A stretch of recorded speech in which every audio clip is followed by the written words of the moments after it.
and welcome to another live stream watch long reaction. Tonight we're reacting to Mount Pleasant FA versus O&M FC, the 2025 CONCACAF Caribbean Cup Group Stage, Group A, final match day of the group stage live stream. We'll have some fun with it. Let's enjoy it. We will be keeping an eye on some of the baseball games as well as this game goes on, especially Red Sox-Yankees, which the winner of the Red Sox-Yankees game plays the Toronto Blue Jays.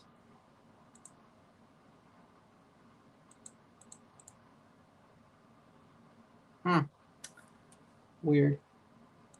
With that being said, Mount Pleasant FA contra O&M FC in la Copa Caribe de la CONCACAF, Grupo A, Jornada 5. If O&M wins, they could still win the group. They both are advancing. We know that. Both these teams are advancing.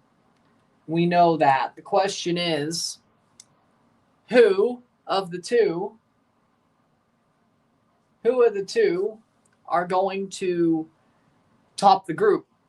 If Mount Pleasant wins or draws, they will top the group. O&M will have to win to top the group, and by 2. O&M would have to win. Actually, no. All they have to do is win 1-0. O&M, all they have to do is win 1-0 because they would have more goals for than Mount Pleasant. As long as O&M wins, they will top the group on goal differential, or on goals scored, I should say. Mount Pleasant, draw or a win, will have them win the group. Central is eliminated. They've played 4 games.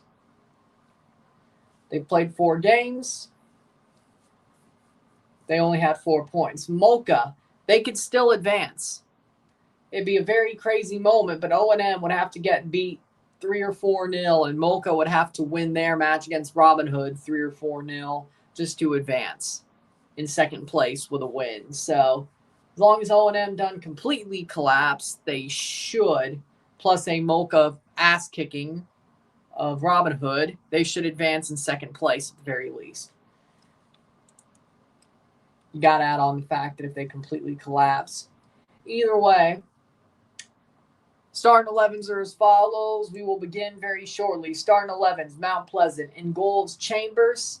The back 4 is Dyer, Cummings, Ming, and Irving. The defensive midfield 2 is Anglin and Shaw. The attacking midfield 3, Biggs, Marshall,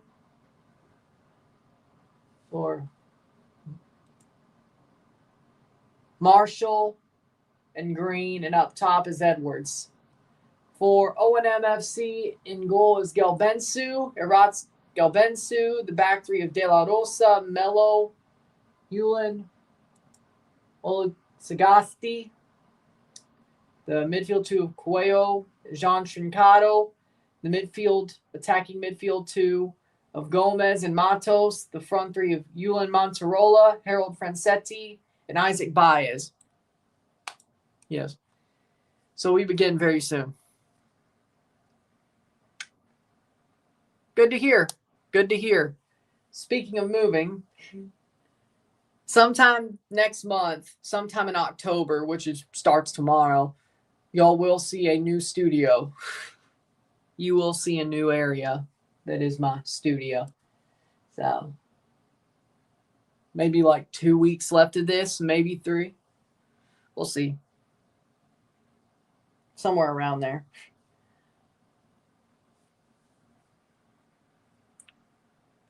Three rooms, 2 bathrooms, nice kitchen. Good to hear. Got a closet for my clothes.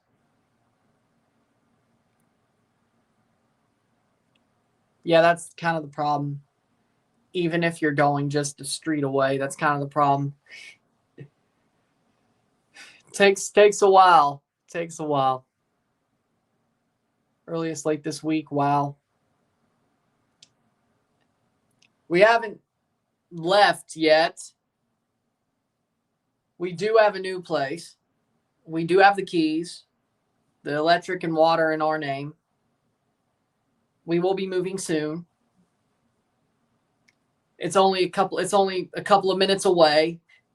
So no big move. but it's a nice townhouse. So we need to downsize anyway, but kind of necessity as well. But, you know, I think the new studio is going to look nice.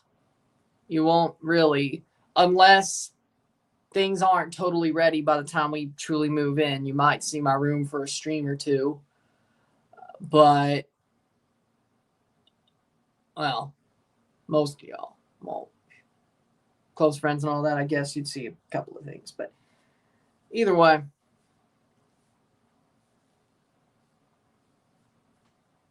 we wouldn't see the whole thing. Either way, we'll see. Yeah, my studio will not be my room. I know, crazy, right? That feels weird. That feels weird. It's going to be the basement. It's furnished, though. I mean, there's carpet.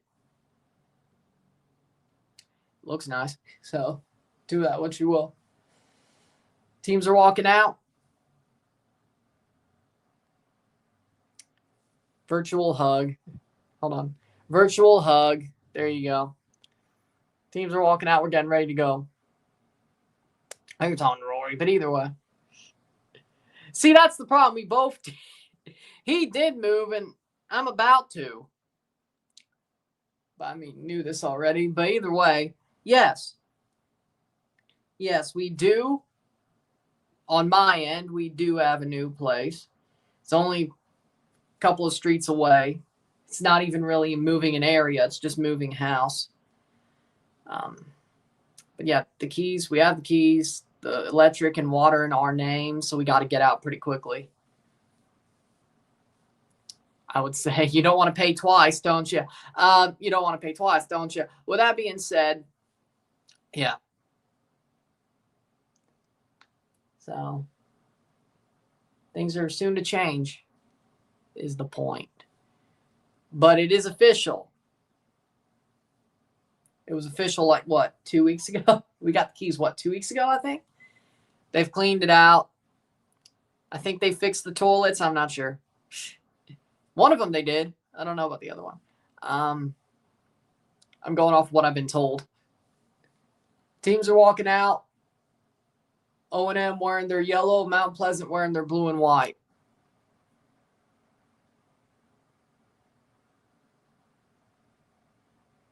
How we doing, son? How we doing? Score prediction? I say Mount Pleasant wins 2-0. O&M done totally collapse. They still advance in second place. And Molca, I don't know how good they're going to do. We'll pay attention to that. But I say a 2-0 win. Mount Pleasant wins at home. They don't beat them so bad that O&M falls out of it. We'll go with it. 2-0. We'll go with it. I mean, I don't blame you. And I'm happy right now, to be fair. Oh, look, the Red Sox have 2 on, 1 out, second and third. Sogard and Sedan Rafaela. Rafaela on third, Sogard on second. Let's remember, the winner of that series plays the Toronto Blue Jays. That's why we're paying attention to it. Hell, I've been watching all the baseball all day. Until now. Game Center still works, though, so that's cool. With that being said, Masa Yoshida is facing Weaver. Oh, he's a right-hander. Well, that makes sense. I don't know. I see 1-0 win Mount Pleasant. That's cool. Nice. Teams are shaking hands. We're getting ready to go. Of course, we're keeping an eye on the score of the Yankees-Red Sox game, and probably we'll still keep an eye on the Dodgers-Reds game once that starts as well, considering I've been watching all the baseball anyway. I'd say the Dodgers-Reds game will probably be over by the time I'm done with my second stream, but who knows? I like watching baseball and not feeling uncomfortable during the wild card. Who are you asking that question to? As far as I know, no. Chambers, Irving, Cummings, Dyer, Ming, Anglin, Shaw, Marshall, Green, Edwards, Biggs. For Topple Whitmore's Mount Pleasant. That's where we're moving, no, it's not HOA. Hell, is there even a HOA around here? I don't think so. No change there.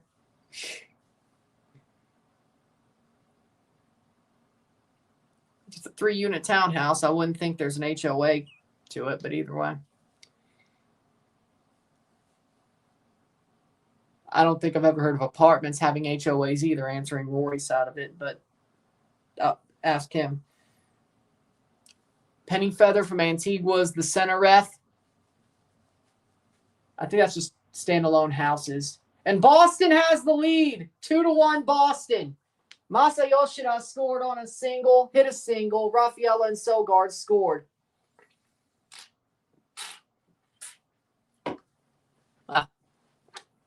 Galbensu de la Rosa, Matos, Sagasti, Melo, Trincado, Baez, Cuello, Francetti, Monterola, Gomez for O&M, who lost last week to Molca. So, the Boston Red Sox lead the Yankees. The Toronto Blue Jays are waiting for the winner of the series. The team who wins tonight is 1 game away from winning the series, either tomorrow or Thursday. And then on Saturday, I am doing a double. Well, it seems to me the Blue Jays will play at a similar time slot to TFC, so I might start the stream a bit early. We're going to do a double live, double review on Saturday. Sunday, we will be live for the Formula One Singapore Grand Prix, and then later that day we'll be live for Game 2 of the Toronto Blue Jays series, no matter the result of Game 1. We're going to be very busy in October thanks to the Toronto Blue Jays, whether that be doubles or whether that be covering the Jays game instead, if it's just the Jays. But I wouldn't want it any other way. You're American League East champions. I wouldn't want it any other way. With that being said, you think I wasn't going to cover this to the best of my ability? You're crazy. You're crazy. Either way. We're the freaking division champions. You think I wouldn't cover this out of the best of my ability? Whether that means a couple of doubles or just doing a Jays game by itself. Come on. It's like the Leafs. We're going sidetrack a little bit. It is what it is. At least it's just 1 month. Maybe less, depending on how the rest of it goes. But if we win the World Series, it's just going to be a month. So, cool. Not like it could have been 3 when it came to the freaking Stanley Cups, you know. I mean, I don't blame him.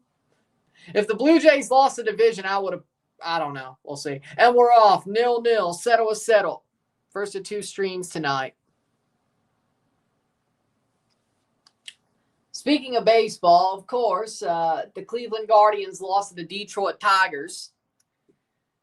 Detroit, Tyrese Ball pitched 8 innings. I love it, though. 2-1 win for the Detroit Tigers. I said the Guardians would win the series, but didn't I say that Ball would win his start? I did.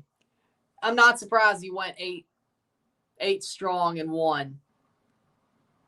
Games 2 and 3 are going to be harder, though. Cubs beat the Padres, which I'm kind of shocked about, but, you know, whatever.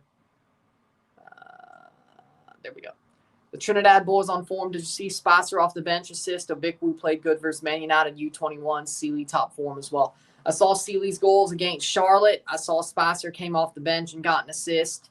Obikwu, didn't hear about that till now, but we're more CONCACAF than Premier League U21, so do with that what you will. Playing forward. That one you told me about, but, I mean, really, are you surprised? Or wait, it could have been the Papa John's Cup or whatever. Yeah, he's in League 2, right? Yeah, that probably was the Papa John's Cup then, the EFL trophy. Yep. My bad. Same thing, though. Well, similar, I guess. Oh, yeah. Yeah, it was the Papa John's trophy. Yeah, I forgot. Yeah, it was the EFL trophy. It might have changed sponsors again. I don't know. That's what I remember was Papa John's. 2 minutes in. Lead one. Well, I think they're still in the Papa John's Cup anyway, right? The championship's where it cuts off, right? I think. Yeah, I think League 1 and 2 are in that trophy. Championship's where it cuts off. And then there's academies from Premier League, the U21s. Yeah.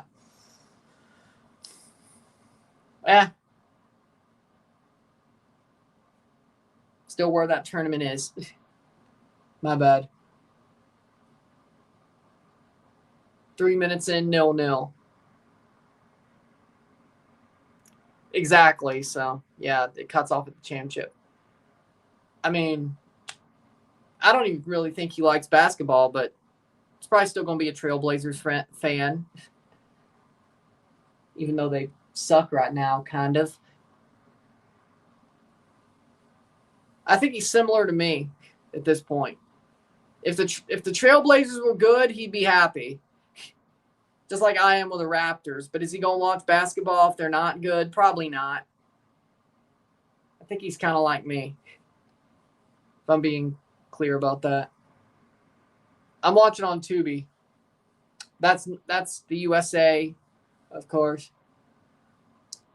Caribbean, it's ESPN. ESPN, Caribbean, Central America, Europe, CONCACAF's YouTube channel.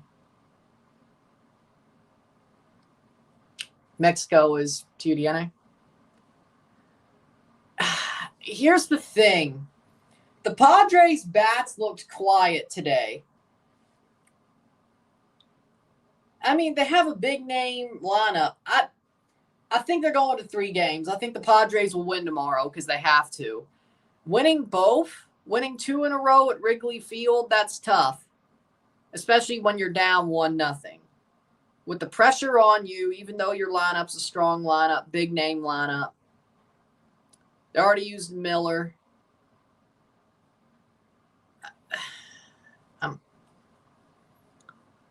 I think the Cubs having the advantage is not something they wanted. I think Padres' best chance would have been a sweep, or at least getting game 1. And then if you lost game 2, it's winner take all game 3. That would have been I think their best chance was taking game 1 for the Padres. The Cubs, they have a solid bullpen. Their bats came alive at the right time. They're playing at home at Wrigley. It's going to be tough. Winning 2 in a row, it's going to be tough. That's the thing about these short series. And I did pick the Padres to win the series. But again, when I made my predictions, it was Padres, their best chance is winning game 1. And at worst, having a winner take all game 3. Right now, I think it goes 3. I do think they get game 2 because they know they have to answer. A game 3 in the situation of your backs are still against the wall. I mean, you could say, but hey, if it was game 3 and they won game 1, it's the same situation. The team who wins the first game feels a little bit more comfortable. And even when they're playing a game 3, a deciding game, especially if they're the home team like the Cubs, they're going to feel more comfortable in that situation. I think the Padres, as the road team, had to win game 1 to take away, not exactly home field, but be like, hey, at least we got a game. We're in game 3. We may be on the road, but we took the first game. They got the second. Their backs were against the wall in their own home stadium. They might still feel some sort of way. Now that the Cubs won game 1 at their home stadium, I think the Padres answer back. The question is, do they get game 3? I say it's 50-50, really. I say it's 50-50. I'm not saying they can't win.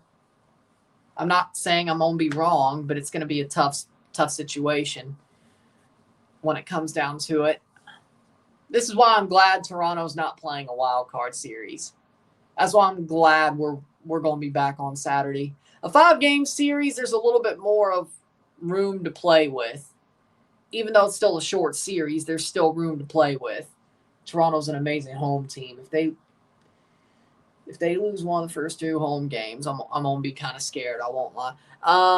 With that being said,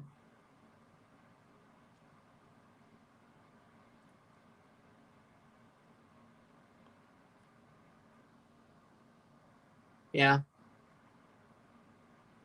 But it's some I'm thinking on. I still think the Padres have such a big name lineup. I don't know. I'm surprised they are, really. Like, Jonathan David, it's not his fault he's not getting playing time. The coach doesn't really seem to like him. And every time things go well for him, he still doesn't score because he started. Then they sub on Vlahovic, and Vlahovic scores. I think David's full of bad luck. Like, he's got some goals for Juve, but I just think the coach doesn't like him, and the situation is bad luck for him. It just seems to be shit luck, really.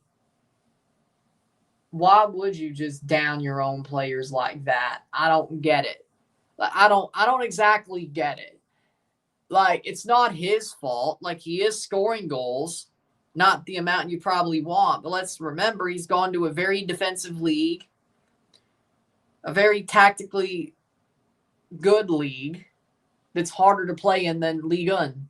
I'm not saying David is trash or he's a fraud, but I think he's got to learn some things. He's got to get used to the way Serie A plays. But as well, when the coach doesn't like you and it seems that whenever you wear down a defense for 70 minutes, they bring on Vlahovic. Vlahovic scores. It's a bunch of shit luck. I think he's solid. I think Jonathan David's doing solidly. I wouldn't say great. I wouldn't say bad. I think he's solid. But it's not exactly about his numbers. It's about his moments and the way he's played the game. And I still think all the Jonathan David talent is there. You can see it. It's just, again, the manager doesn't really like him. And Vlahovic seems to pop up at the right time.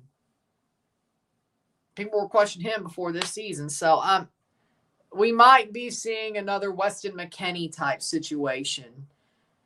Because if you look at it, Weston McKennie, North American, he's played under, 4 managers at Juve, and none of them have liked him, and he always finds his way back into the 11. Jonathan David might be that guy, just like Weston McKennie. And I don't like it, and I don't understand why you're doing that again. I don't get it. Maybe it's because they're both North American. It doesn't make any sense to me, really. Playing forward, Mount Pleasant with a cross, cleared away for a corner.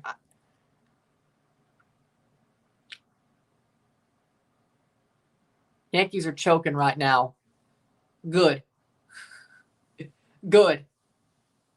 Well, you know what, actually? Part of me is rooting for the Yankees. It would be funny to see the Yankees go down the wild card series after all the bitching they've done by losing the tiebreaker when, guess what? You lost a tiebreaker because Toronto beat you more times than not. And now you're complaining about losing the division on the tiebreaker when you lost to us 8 times and we only lost to you 5. It'd be funny if you overlooked Boston just to play Toronto again and then Boston knocks your ass out.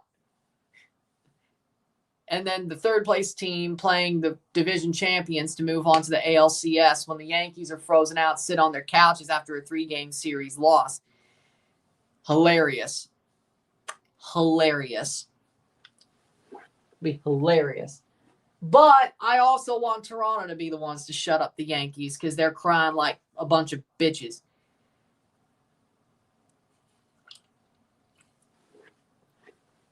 You want to complain about a tiebreaker? We'll beat y'all again. Come on. You want to cry about a tiebreaker? Beat y'all. We'll beat y'all again.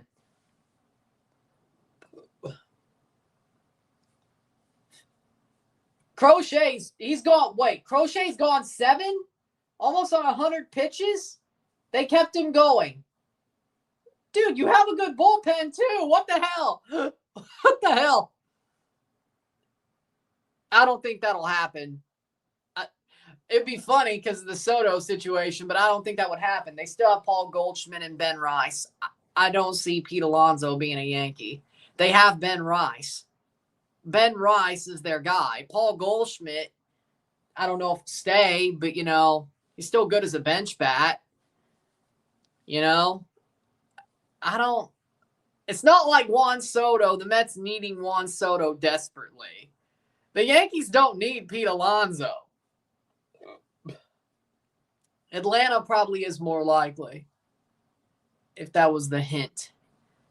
Dodgers wouldn't get him because they have Freddie Freeman. I still think they're going to roll with Freddie.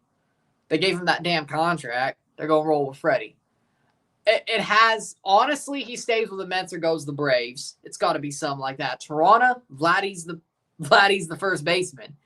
Vladdy's the first baseman for 14 more years. Yeah, no. Even if I'd like Pete Alonso being on Toronto, what? George is still a DH. He's still under contract for another year? Yeah, so he's still the DH for that year. Unless you want to put him in left. But we have Santander, who should be better next year. Unless you want to put George in the infield to replace Bo. Might work. I don't know. But to keep George's bat in the lineup, but let Pete be a DH and let Vladdy be at first. And keep Santander in left. Yeah, it's got to be Atlanta or the Mets. There's not many openings that I really think Pete Alonso would fancy. That's the problem.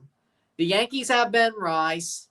The Red Sox, let's see. The Red Sox, could they upgrade at first? Let's see. Romy Gonzalez.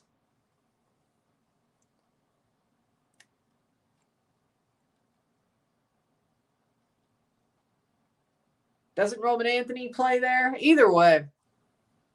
They could. But I still think there's some prospects the Red Sox could use.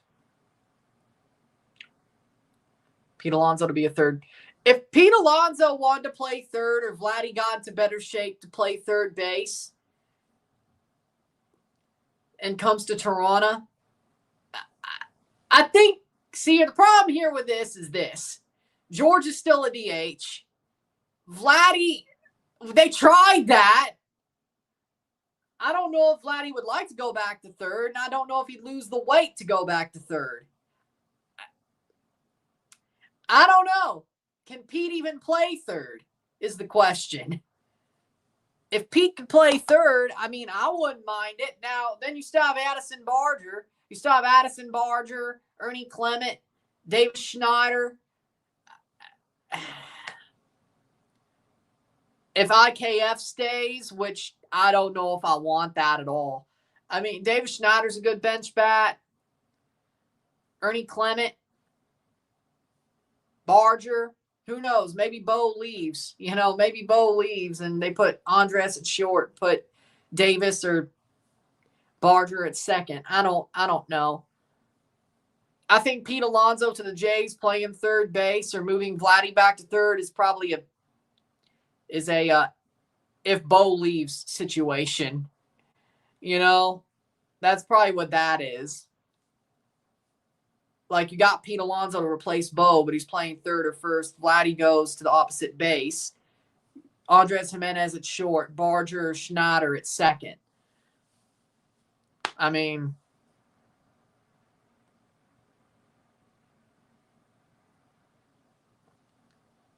Would the Jays try it? Maybe. But let's not forget. They stopped letting Vladdy play third 5 years ago. Playing forward. Frankly, I'd rather Vladdy work on his launch angle than play third base. No hate to Vladdy. And he has good numbers, a good slash line, but sometimes, man, he's a bit streaky, especially when it comes to power and launch angle. Sometimes he has the perfect launch angle to hit a bunch of home runs, and then he just smashes them into the ground. And right now he's smashing them into the ground at the worst time possible. I'd rather him work on his launch angle, get a more consistent launch angle. Dude, you're a power hitter. Pop it into the air. Don't knock it into the ground. That's been a problem for him since, speaking of 5 years ago, you know.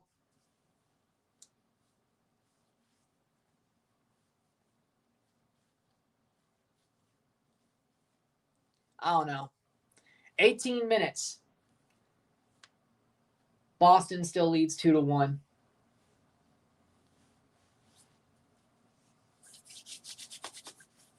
Header has playing Ottawa in Quebec. When you say Quebec, do you mean Quebec City or 18th minute? But if the Habs are playing in Quebec City, that kind of feels a little bit insensitive, though. I won't lie. It's like the Nordiques used to play there. People want the Nordiques back, but the Habs are going to play in Quebec City. But there's probably people around our age, Ryan, in their 20s or so, that probably are Habs fans because the Nordiques left. Yeah, it's kind of like when the Jays played in Montreal. It's like, it's kind of like, yeah, we're trying to help you get your team back, but we're also kind of trolling you at the same time, depending on how you want to look at it. You know? New Caledonia U20 made history scoring versus USA, first ever FIFA tournament. By the way, first time 2 OFC nations played a FIFA tournament at the same time. I guess New Zealand made it, too. That's the only one that would make sense. Yeah, New Caledonia scored on the USA. I know, I saw the highlight. It was on Football Americas. It was on Football Americas last night. I saw the highlight. Good for them. They still got, beat 8-0 or what? They lost by like 9 goals. Like, cool, you scored a goal, but you still lost by like 9. That hurts. Like,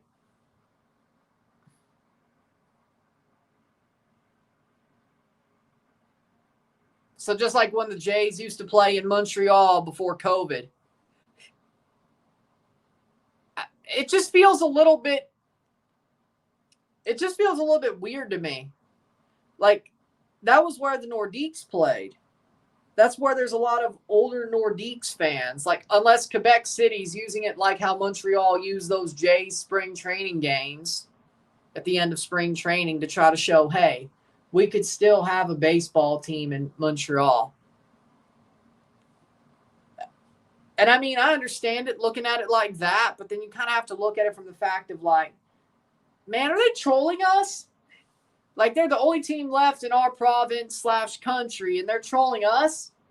The place who lost the team? And it's funny, and it's doubly funny when it's Montreal. It's doubly funny when the team who is playing in Quebec City is the Montreal Canadiens, who stole Yuppie as a mascot after the Expos left town, who in the Centre Bell has a banner of the Expos retired numbers. Gary Carter. They have a Gary Carter, Andre Dawson, Rusty Staub banner. Don't you kind of find that a little screwed? It's like the city that knows about all about losing a team, and the hockey team who's honored that team and taken portions of that team to be with theirs is going to another city in their province who lost a team in that sport and trolling them like the Jays trolled Montreal in some sort of Machiavellian way. You know, okay.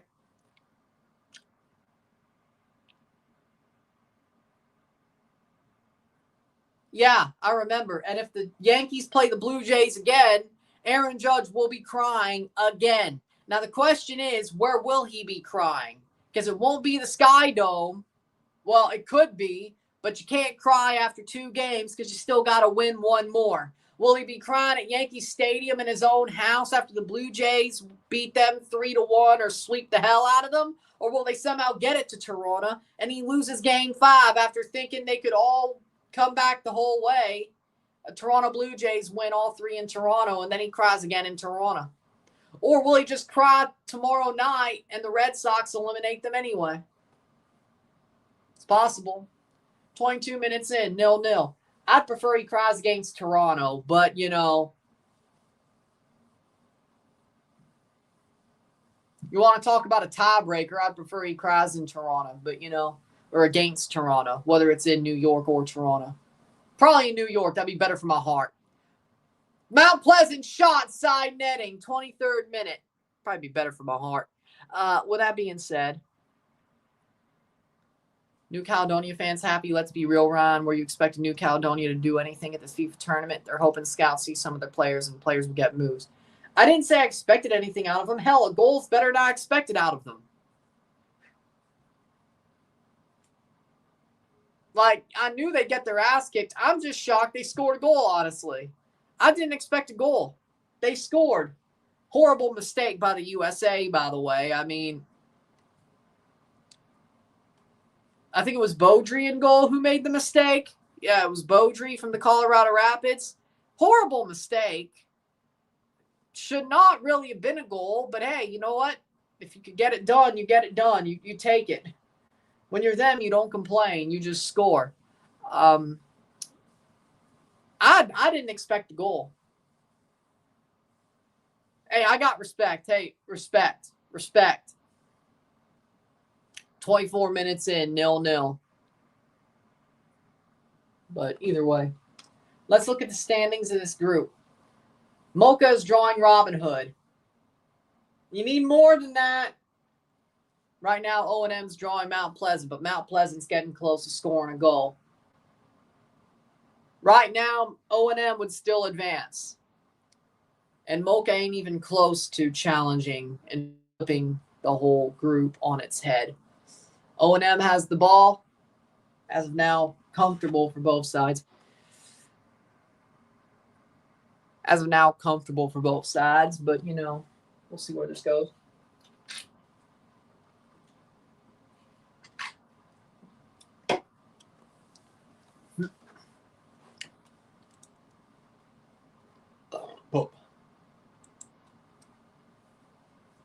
Playing forward. O&M shot blocked away.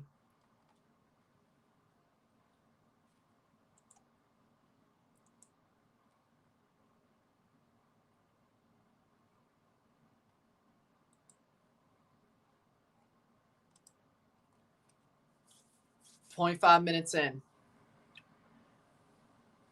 Good.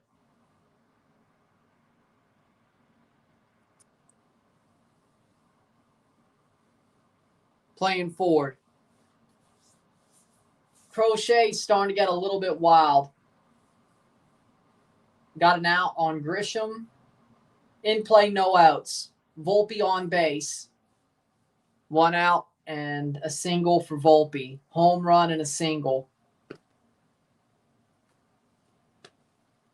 I mean, if I was the Red Sox, I'd pull Crochet. 109 pitches. I mean, you know what? I got to say, though, today, the pitchers today, like, I'm glad. I won't complain.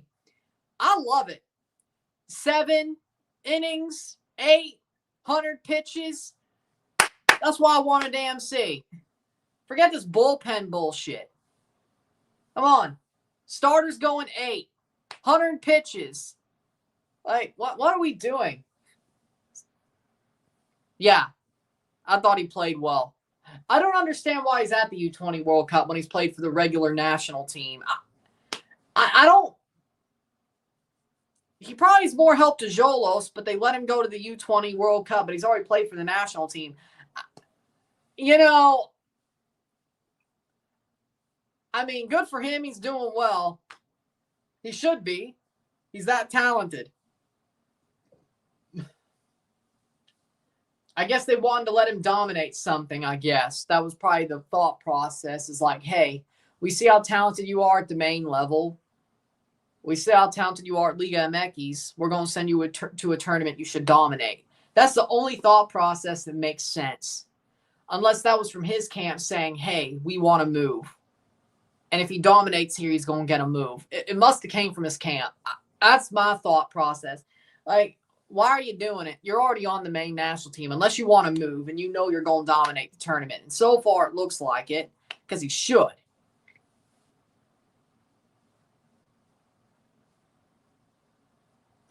He looks like far and away Mexico's best player, as he should.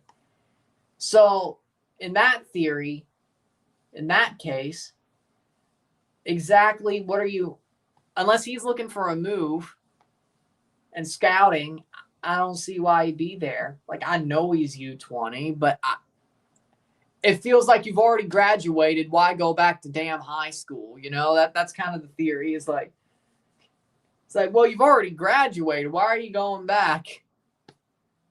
You're not Billy Madison. Why are you going back? I don't.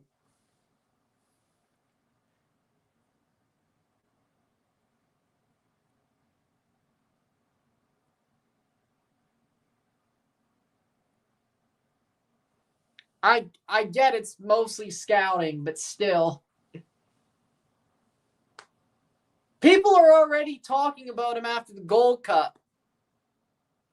Like, maybe the Real Madrid links are bullshit, but there have been people saying Gilberto Mora could go to Real Madrid. Now, I don't know if they're manifesting,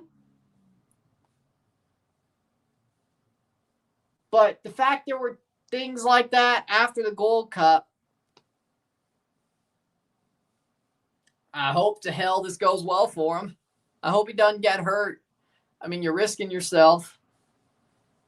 Xolos, they need him. He's going to be out for at least 2 weeks to a month. And now, I mean, the good news is wait. Alberto Mora is going to be at the U20 World Cup during the freaking international break for the main team. What are they doing?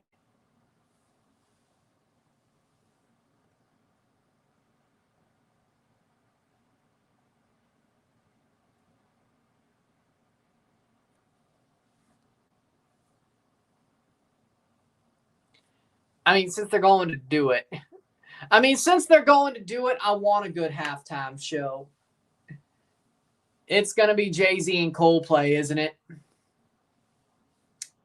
If we're going to do a halftime show at the World Cup final that fits New York, New Jersey, Coldplay could fuck off. Jay-Z could fuck off. You could do Alicia Keys. Bad Bunny probably won't do it because he's already doing the Super Bowl, so I don't know.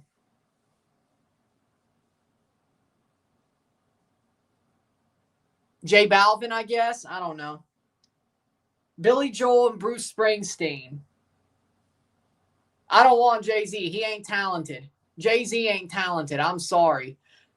Hell, if you want to put anybody related to Jay-Z on that stage, put Beyonce there. At least Beyonce's talented. Jay-Z ain't talented. He's a freaking mafia don who's famous for marrying freaking Beyonce. Like, what's the last good Jay-Z song?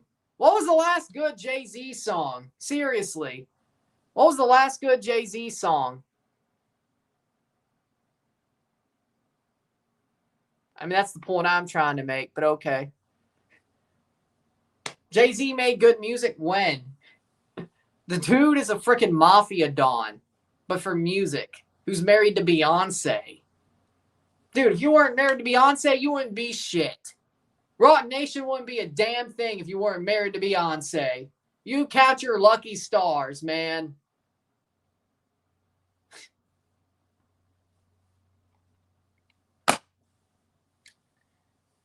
Jay-Z thinks that he's freaking DMX or Tupac. No, dude.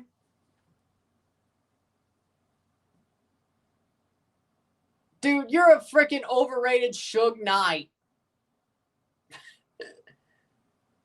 You're a lucky Suge Knight. That's what you are, Jay-Z. You're a lucky Suge Knight. You ain't no DMX. You ain't no Tupac. Canadian Championship.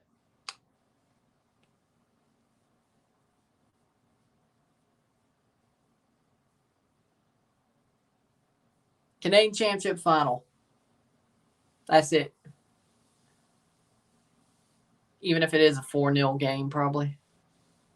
I'll tell you about what happened as the Canadian Championship game starts. Yeah, because they're playing at 7. Yeah, I don't want like a 5-minute cut in during the Can Champ. That's the problem.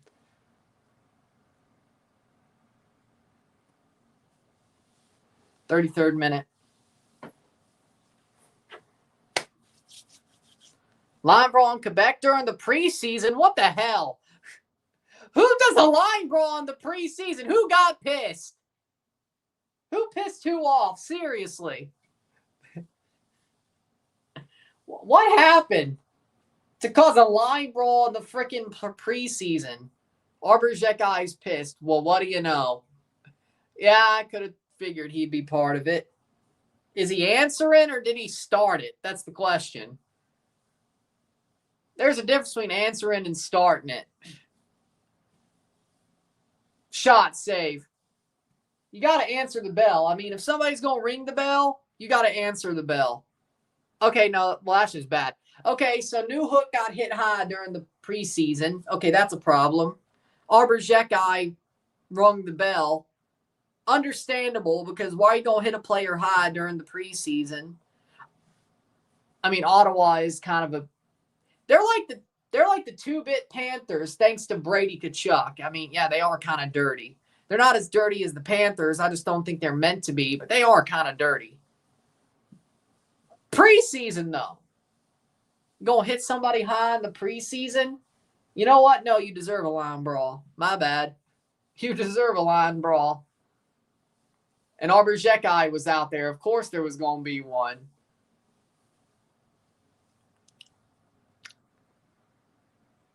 Fair enough. Actually, you know what? Fair. I'll allow it. I'll allow it.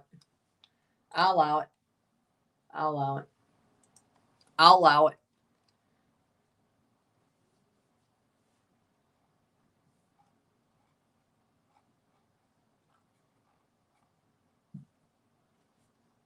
But you know what? Hodgson sucker punch Carrier, which was Bush League. Okay. Yeah, it makes a lot more sense. 35th minute. Goal.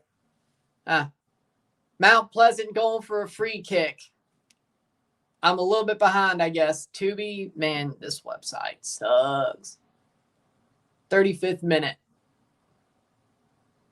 Mount Pleasant with a free kick. Standing over it. Runs over it. Shot! Oh! Yeah, that goalie had no chance. Curls in from the far post, or the near post, into the near post. 1-0 Mount Pleasant. Uno Aceto. Beautiful free kick, though. That was beautiful. That was freaking beautiful. Mount Pleasant leads. That was beautiful. Mocha are still drawing Robin Hood, so just, man, that was perfect. Like, that was perfect. Dear Lord, that was perfect. Just enough knuckle, enough curve, slow goalie, going straight to the post you're facing. That was a little bit of a question, but okay. Goal by Mount Pleasant, Goodale Irving, 36th minute, 1-0 Uno Aceto. Look out for Wellington Phoenix young star Luke Brooks Smith. Rumors of the kid going Ajax. I'll watch him versus Egypt versus Socceroos senior game. Okay.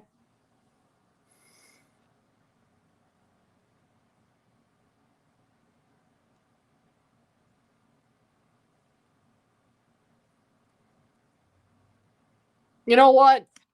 she could answer the she could perform for the Spanish language fans, yeah. And I think, isn't J-Lo from, like, isn't she New York adjacent?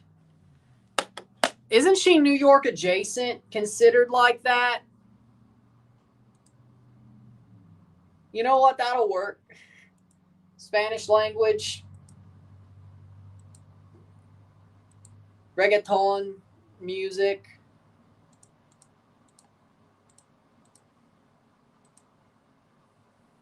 She is from New York. Okay, perfect. There you go.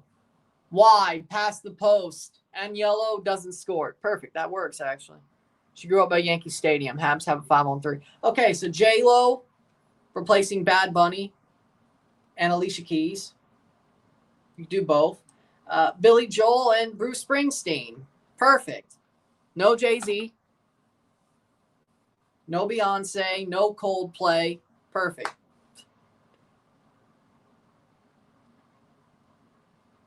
Yeah.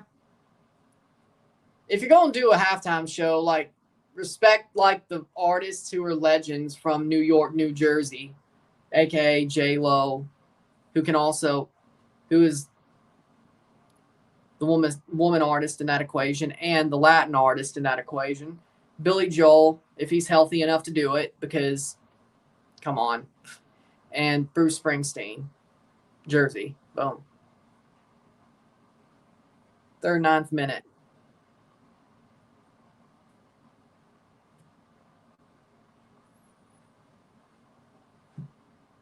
Ninth minute. I don't want to see Coldplay, and I don't want to see Jay-Z. I could live with J-Lo if I get Billy Joel, though. I like Bruce Springsteen, at least his music. I like Bruce Springsteen's music. Musically, he's still a legend. I'm sorry. Is he a hack at everything else? Yes, but music-wise, no.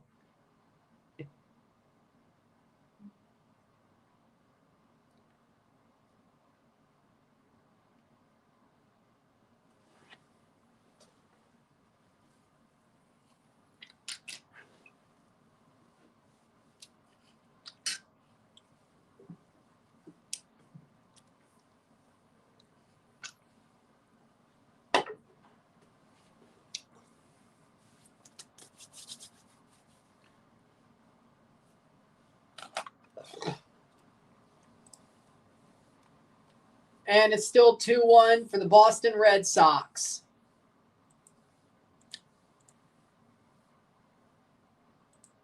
Oh.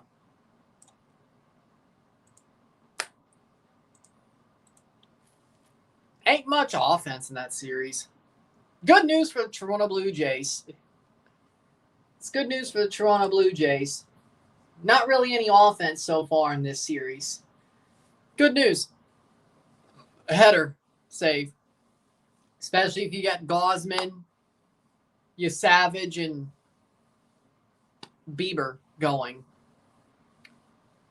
Things don't look too scary for the Toronto Blue Jays. The Yankees' bats have quieted down. The only home run they got was from Anthony Volpe. They've only got, 4 hits? Red Sox 6 and 2 runs. You know what? I wasn't worried going in, but right now I'm less worried. Whoever we play. Gausman, Bieber, and Savage could shut these guys down, and the Blue Jays bats will do just fine, even without Bo Bichette. I'm feeling less worried than I already was, which still very. Yeah, the Blue Jays, I think they'll go to the ALCS. I'm not worried. Mariners Blue Jays is going to be a toss-up, though. At least the Blue Jays have home field. It's going to be a tough one, though. I won't lie. I won't front. Blue Jays versus Seattle's going to be tough. I'm interested to see it, though. I really am. If it's Detroit, if it's somehow Detroit, I still think Toronto's going to win that. If it's somehow Cleveland, I think Toronto's going to win that.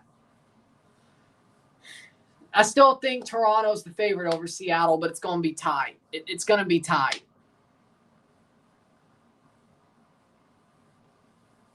At least we have home field.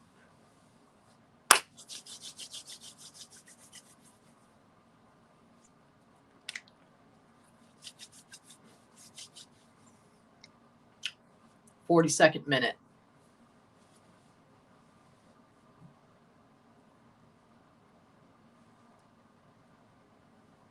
But, yeah, I'm interested to see how that goes. But, yes, on Saturday, depending on the timing of the Blue Jays game, if it looks like it's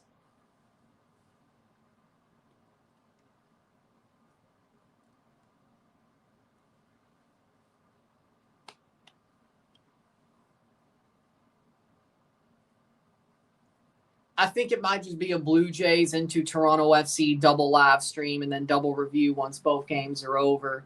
I think that's what's going to look like. Basically a double. And then Sunday afternoon, we'll do the Blue Jays game 2, but on its own after doing the Formula One Grand Prix. So Saturday, Sunday. So I will cover both Blue Jays game 1 and 2.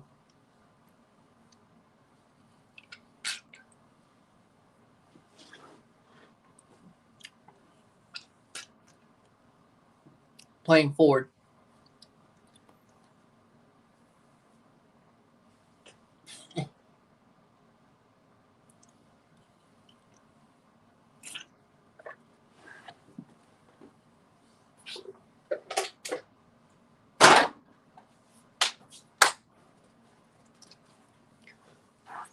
.44th minute. 1-0 for Mount Pleasant. A beautiful free kick led to their 1-0 goal. They have a corner here. Mount Pleasant's had way more chances than that. They should be leading by more. Right now, O&M would still advance even with this loss because Mocha is still drawing Robin Hood. Shot wide. They're still drawing Robin Hood. Goal kick. 1 minute to go before stoppage time. 1-0, 1-0. Boston's leading the Yankees. They'll have to get them out to win game 1.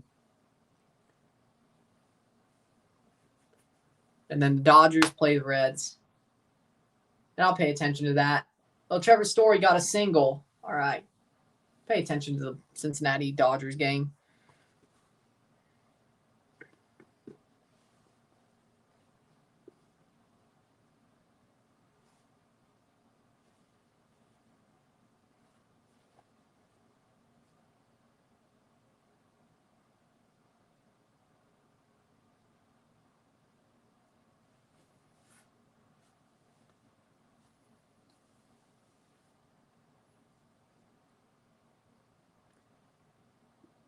Ugh.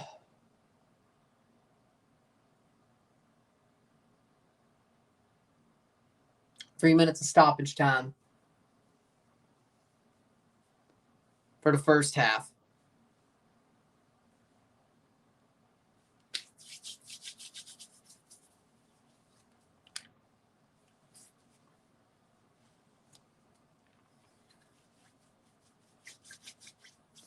But with that being said, we keep moving. 45 plus 1. Mount Pleasant looking strong. Of course, we'll go live for the second leg of Alajuelense Motagua later and review that game once it's over. And then tomorrow we got month ahead for the Dynasty Stars and then the Can Champ final at 9 p.m. Then we have 2 CONCACAF Central American Cup games on Thursday night. Sporting Xelajú, Olympia Cartaginés.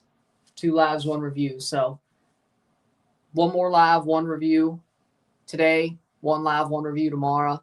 2 lives, 1 review Thursday. Friday off. Saturday, a double in terms of probably being live for like 5 hours in a row. Sunday, 2 lives, 1 review. Or 2 lives, 2 reviews, I should say. The Formula One Grand Prix in the morning, Toronto Blue Jays in the afternoon, evening. Game 2. Blue Jays, depending on the timing, it might be a full double. But I still probably go like 4 hours. Or one after the other, and then the review for both games when it comes to Blue Jays Game 1 and TFC on Saturday. But do you really have to do the TFC game? Yes, yes, yes.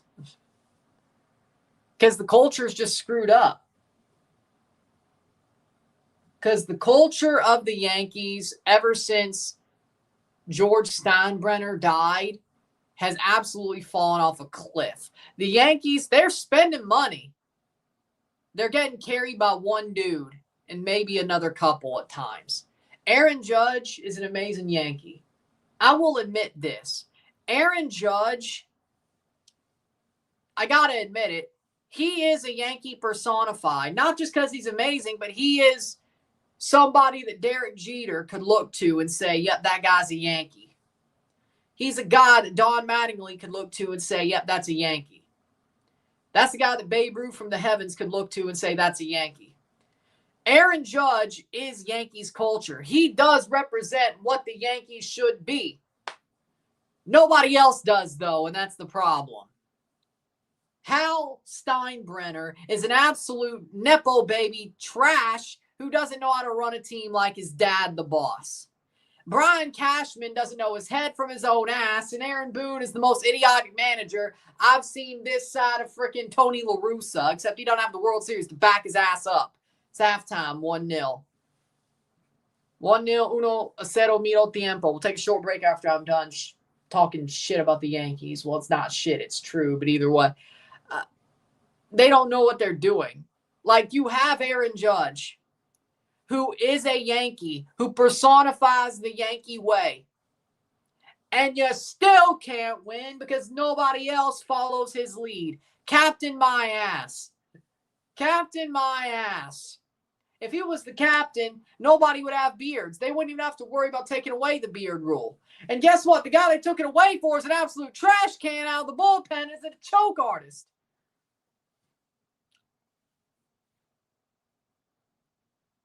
He's a choke artist. Devin Williams. They got rid of the beard rule because of him, and he's a damn choke artist. He's a horrible... There's a reason why they have David Bednar. Because Devin Williams is a choke artist. I don't care if he had a good September. The dude's a choke artist. Where's Milwaukee, Devin Williams? Maybe it's fitting. Because the universe is like, hey, you know what? Maybe you shouldn't have a beard if you're a Yankee. Don't whine about it. Maybe you shouldn't. George Steinbrenner would tell him, shut your ass up and play. If you don't want to be here, I'll trade you anyway. You don't want to follow our rules? Get your ass out. I'll trade you anyway for somebody better. If you don't want to follow our rules, maybe you shouldn't be a Yankee. That's what George would have done. Not change the rule because of one dude. Oh, he was so good in Milwaukee, though. Okay. And now what is he? A choke artist. All right. You know what? I hate the Yankees, but I respect George Steinbrenner. George Steinbrenner knew how to run a team. That man was a winner. The reason the Yankees are so hated is because of that man, because he knew how to win. Hal doesn't know his head from his own ass. Cashman doesn't. And Boone certainly doesn't. And I don't know why I'm so passionate, but you know what? I'd hate the Yankees, but I'd be proud to do it if there was still George Steinbrenner. If they were still winning baseball games. You have not won a World Series since he died. You have only won one World Series in New Yankee Stadium. I would be proud to hate the New York Yankees if George Steinbrenner was still alive and you knew how to actually win baseball games. It's getting old at this point, really. It was a proud thing to hate the Yankees because they were the best. They were the evil empire. Now, they masquerade like they are the evil empire wearing pinstripes, but let's be real, the aura's gone. Because they changed all their classic rules. Nobody is a Yankee except Aaron Judge, and he's the only one doing anything worth a damn. I'll give him respect. He's the guy carrying this shit for brains zombie franchise, trying to act like they still are what they were 20 years ago. Yeah, sure. You're a bunch of cosplayers. You lost the division 2 times in the last 10 years to the Toronto fucking Blue Jays. which I love it, mind you. The 2 times we won the division, guess who was second? Guess who was chasing us? The New York Yankees.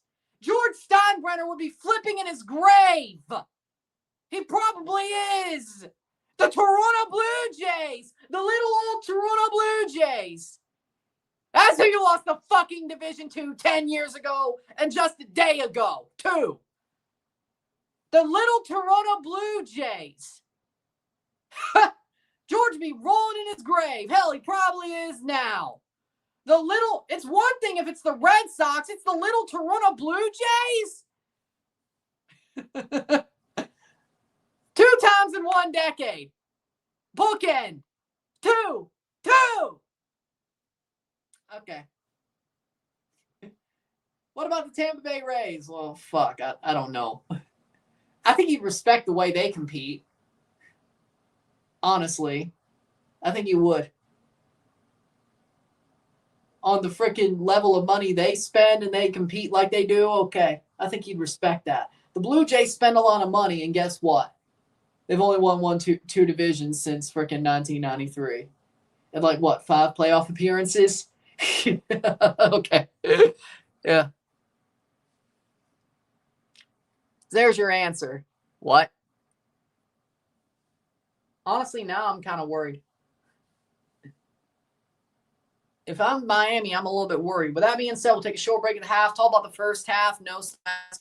That's how CONCACAF turn. I'll be back.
We're back for the half.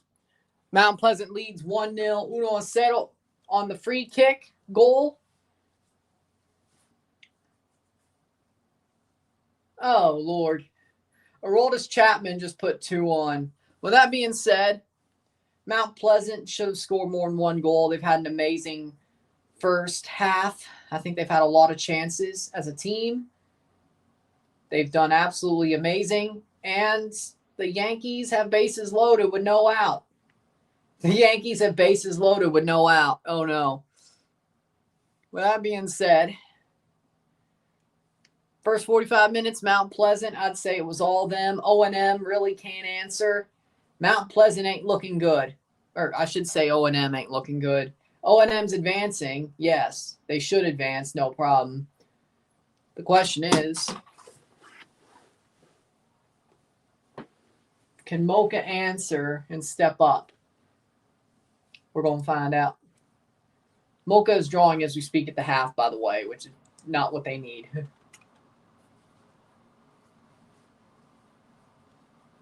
Aroldis Chapman loaded the bases. Okay. Bellinger.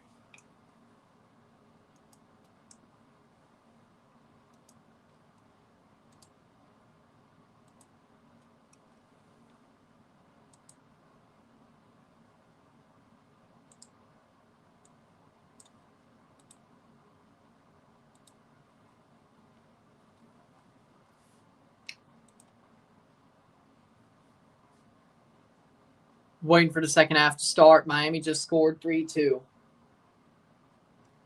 Stanton versus Chapman.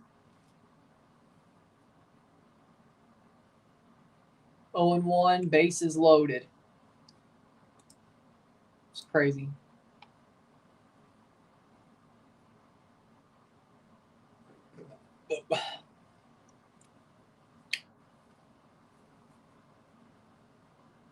How we doing, Dillon? How we doing? How comfortable are we? 3-1 lead for the Boston Red Sox. Bottom of the ninth. Of course, waiting for the second half of this game to start. 0-2 on Stanton. Foul off. Bases loaded for the Yankees. The winner of the series plays the Toronto Blue Jays. Either the Yankees are going to walk this game off and take a 1-0 lead, or Chapman's going to lock in and get 3 straight outs and give the Boston Red Sox a 1-0 lead.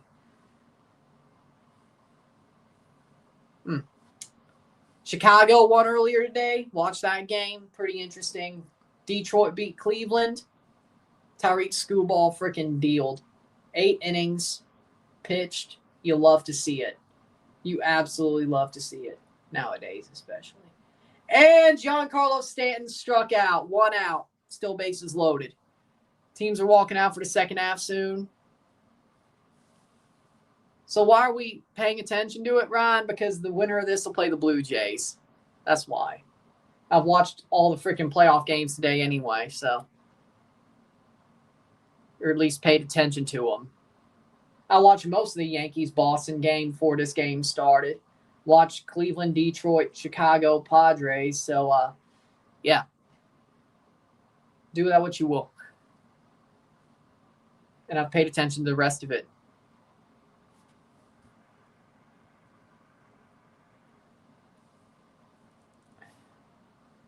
Really? Line's getting shit talked? Really? Teams are walking out for the second half. 1-0 for Mount Pleasant. 1-0 middle tiempo. There's a called strike on Jazz Chisholm. Seems to me that Chapman is locking in. Line scored tonight. Good. Good for him.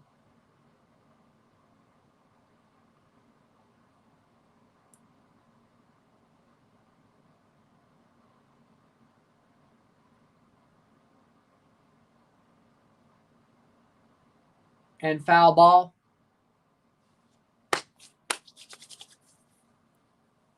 Second half about to start of match 1 of 2 tonight, of covering at least.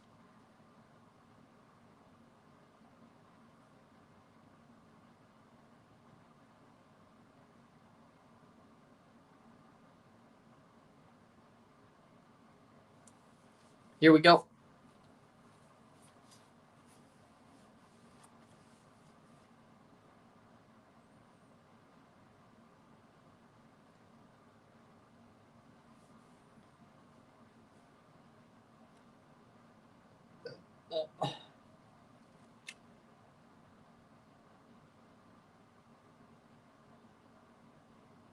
That's going to be a fly ball. In play outs. Caught. Will they tag? Will New York tag? Nope. Nobody tagged on that fly out. 2 outs, still the bases loaded. Second half begins. Here we go. Mount Pleasant kicks off, having the 1-0 lead and arguably should be leading by more. Hudson scores. Good. Playing forward. Yeah. Demidov is amazing. 4-0. 4-0 for Hudson. 2 outs. Bases loaded. Chapman, he's got to lock in, but any out will win the game. Any ground ball, fly ball, strikeout, just get an out for the Red Sox. Walked or singled the bases loaded. Chapman lock in. Playing forward. 46 minute. 2 outs on the Reds to start the top of the first. No on. Yellow card. We'll keep an eye on that game as well. Might as well.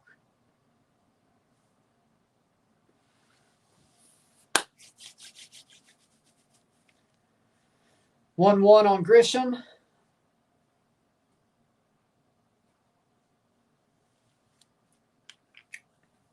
Ball. Red Sox have a 2-run lead, 3-1 for the Red Sox.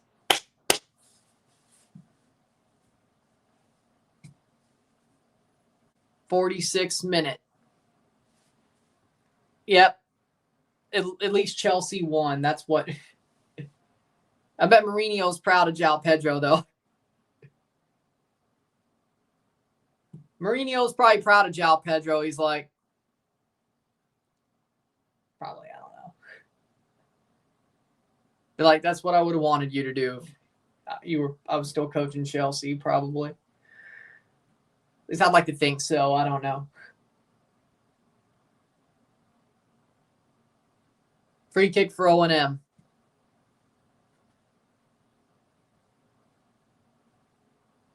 And that is a foul tip strikeout. Red Sox win. Red Sox win 3-1. Header. Red Sox win 3-1. They are a win away from facing the Toronto Blue Jays on Saturday.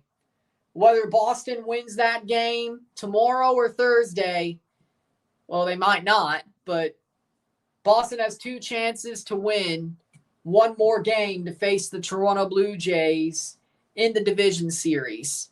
Boston wins 3-1. Garrett Crochet, amazing outing for Garrett Crochet. Pitched 7 2/3 innings. Aroldis Chapman, 3 hits off of him in 1 1/3, but he locked in and got the save.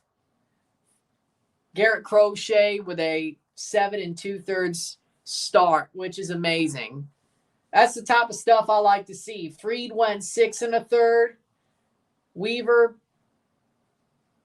didn't even go any thirds.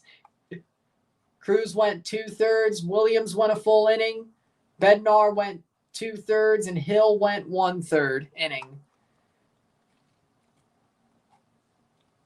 Of course, the Red Sox scored. Of course, the Volpe home run opened the scoring. The bottom of the second, Masa Yoshida had a single, scored 2 runs off of that. Rafaela and Sogard. Bregman with a double brought home Trevor Story. Red Sox are a win away from playing the Toronto Blue Jays. It's the bottom of the first in LA. Hunter Green versus Shohei Ohtani. 49th minute, 1-0.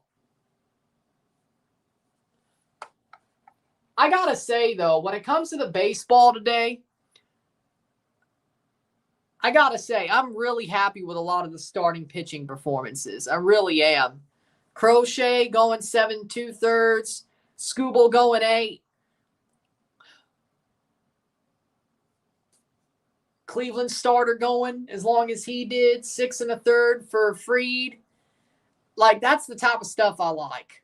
It's playoff baseball. Starters better go. Like, I love seeing starters go 7, 8, 9 during the playoffs. Maybe even 6 plus. I don't like this bullpenning thing. I really don't. Like, if your starter has it, like, especially if they have it, like, I'm glad the Tigers didn't go off of Skubal. They just let him freaking shove. They let Skubal shove. They didn't take him out. Well, they know that's probably the only guy they have a chance to win with, and they got the win. So, hey, if they luck out another win, they win the series. That's the good part.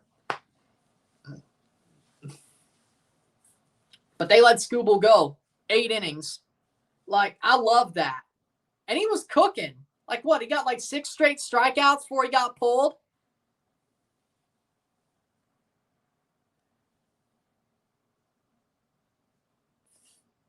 You should have saw what I said at halftime, or right before halftime. Let me tell you something about the Yankees. They do need to get rid of Aaron Boone. Oh my God. Shohei homered off of Hunter Green. Oh no. The Dodgers. There you go. I said this. George Steinbrenner dying killed the Yankees. His son doesn't know his head from his own ass. Cashman doesn't know his own head from his own ass, and Boone certainly doesn't. Here's the thing about the Yankees. They killed the Yankee way. They allow players to have beards. There is nobody on the Yankees squad to me that embodies a Yankee but Aaron Judge. Nobody embodies, coaches or player or front office, nobody embodies the Yankee way on the New York Yankees but Aaron Judge, and that's a problem. That's a problem. That's a problem. There's only one man who embodies the Yankee way. That is Aaron Judge. And funnily enough, he's your best player and your captain. As he should be, I guess, because he's the only one who embodies the Yankee way. Stanton doesn't. Maybe Bednar, but I don't want to admit that yet. Still mad Toronto didn't get him. Garrett Cole, he doesn't. Good starter, but he doesn't embody the Yankee way, but at least he shaved his damn beard. Max Fried, I still look at him as an Atlanta Brave, but he's a good starter. But the only guy who truly embodies the Yankee way is Aaron Judge. And that's a problem. You either all act like a Yankee or none of you do. And I think that's the problem. I think the Yankees mythology has died with George Steinbrenner and just got more weak and weak and weak as the years go on.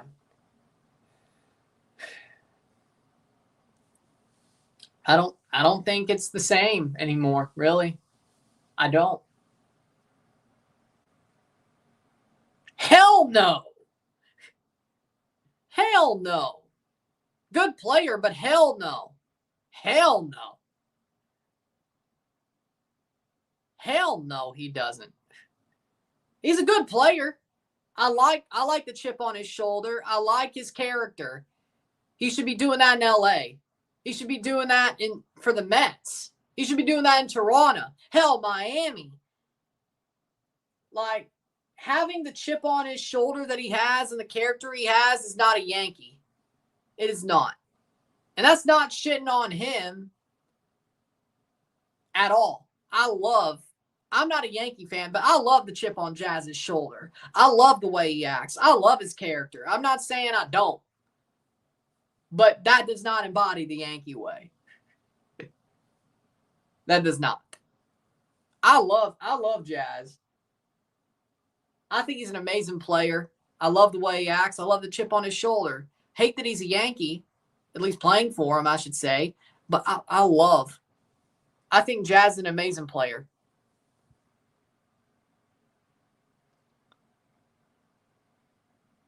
Suarez found his knees. Is Messi playing? I like seeing starters go 6 or 7-2, but Dave Roberts is not a believer. Dodgers' pen is trash this year, though, so maybe he'll let the starters ride. Doesn't matter. Ohtani just hit a homer. Yeah, here's the thing. You're going to start believing after they beat the shit out of the Reds, because the Reds shouldn't be here. And then you play what? Philly, I think. Philly. Ain't going to be pretty. But you'll have a little bit of belief, I guess. Honestly, I would not mind having the Blue Jays versus the Dodgers in the World Series if the Dodgers bullshit their way there. I wouldn't mind it. One, the Jays have home field. Second of all, your bullpen is shit. At least our only problem is Jeff Hoffman. Your bullpen is shit. Our only problem is Jeff Hoffman, and he's still only given up 1 run in September. So, yeah, I'll live with that. Also, it'd be kind of a nice FU to Ohtani. Be like, you could have chose us, and then we just beat you anyway. You idiot. Could have chose us, now we beat you. But what about the other ring? Yeah, you could have had 2, though. You wouldn't have had 2 if we were good last year. But hey, you only have 1. You didn't get 2. Either way. We're not winning the World Series. There's no way. These players make no sense. Plus, we don't have Garrett Cole. I know Aaron Judge's my favorite, but we need more superstars. I'm glad you realize that now. I kind of wanted Toronto to shut y'all up, though. But either way, I'm glad you realize that. But no, again, I love Jazz Chisholm. I think he's an amazing player. I would love to have him in Toronto. I really would. But Jazz's chip on his shoulder is not Yankee, the Yankee way. I think the thing is he's so good there because he's a good player, but the Yankees don't have a certain culture, which is part of the problem. It's part of the problem as a success, but Jazz would not fit in if Jeter was still there. If it was the Jeter era, he would stick out like a sore thumb. And they would either trade him or break him down and make him act like the rest of them. But no, I think Jazz is awesome. I hate that he's a Yankee, but I think he's an amazing baseball player. Amazing baseball player. I like his character. I like the chip on his shoulder. I love players with a chip on their shoulder, but it feels weird when a Yankee's one of them. You know, it doesn't feel right. It doesn't feel right. It doesn't. Yeah, but Blake Trinan is still there. And Kershaw, I love Kershaw. Roki just came back. Kershaw is semi-washed. Maybe he's better out of the bullpen. Maybe Blake Trinan done touch the ball. Who knows? I still think Philly right now is a better team than LA. I still think Milwaukee's a better team than LA right now. That's the problem. Chicago retook the lead. But again, I would love to see Jazz play for Toronto. I'd love to see him play for the Mets. I'd say, I mean, when it comes to saying Yankees players that I like more than others, I like Jazz. I do. So let's just be clear. I was not, if you thought that was, I'm not hating on Jazz. I'm just saying 20 years ago, he wouldn't have fit in on the Yankees if he was still the guy he is today. If you teleported him back, he would not fit in. And one of the two things would happen to him. He either would have got traded or broken down and acted like him. Acted like Derek. Acted like A-Rod. Acted like what the Yankees were supposed to. So, do with that what you will. Go to the World Series, probably got to face, you know, who that mean, Dodgers. Did you say you need Ohtani, but you're getting cooked? Yeah, but looks like we don't need him, though. It looks like we don't need Ohtani, though. That's the funny part. We won the division without Shohei Ohtani. Hell, The guys we signed in the offseason are either bums or injured all year. Jeff Hoffman's a bum. Max Scherzer, his age is showing, and Anthony Santander was injured for most of the season, and we still won the division.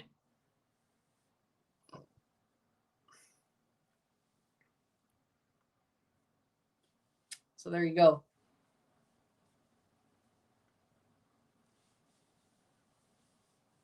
60th minute.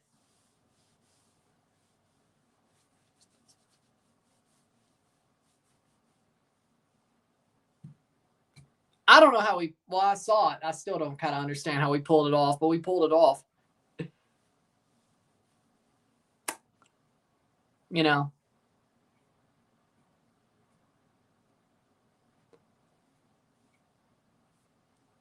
$1-0 for Mount Pleasant with 30 minutes to go. But, it's interesting,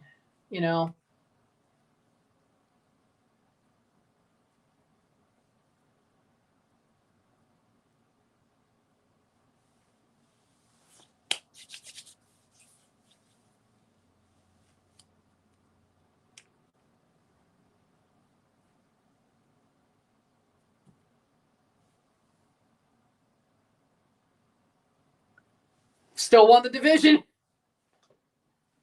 I mean, he had good moments this year, but now he's showing his age.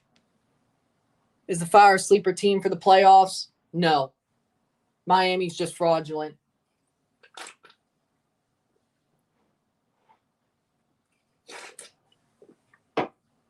No, Miami's just fraudulent. He doesn't deserve it. No. It's a horrible contract. It is a horrible contract. They paid him a bag. It's honestly, it's one of the worst contracts I've ever seen. Like, Kirill Kaprizov does not produce to the level of money they're paying him. They only kept him because they need to keep their superstar. It's a horrible contract. It's horrible. It is horrible. It is a horrible contract. Like, y'all really think... Dude and the problem is Kaprizov is old enough to where he ain't jumping up that high in production to meet the number or even be close to meeting the number they're paying him per. I don't know what the hell they were thinking.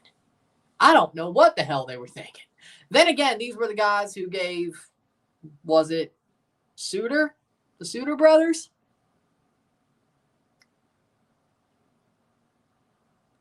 Minnesota Wild's given out stupid contracts before that hamstrung them, so it's not the first time, but goal. Playing forward, 62nd minute. How far is this drop back? 63rd minute. It's still 1-0 on the looks of CONCACAF's website. Tap in, playing forward. Mount Pleasant, they're pushing. Tap in. Has it, rounds the keeper. Tap in, goal. There it is. It stands. 2-0, 2-0.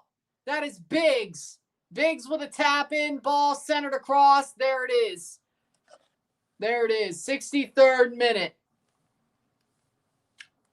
Tubi falls back so badly, man. Beautiful. Nice tap in. 17 million AAV. 2-0, 2-0. McDavid's getting 20. From the Toronto Maple Leafs. Yeah, I said it. Dude, if McDavid wanted to stay, he would have done it already. I think McDavid's gone.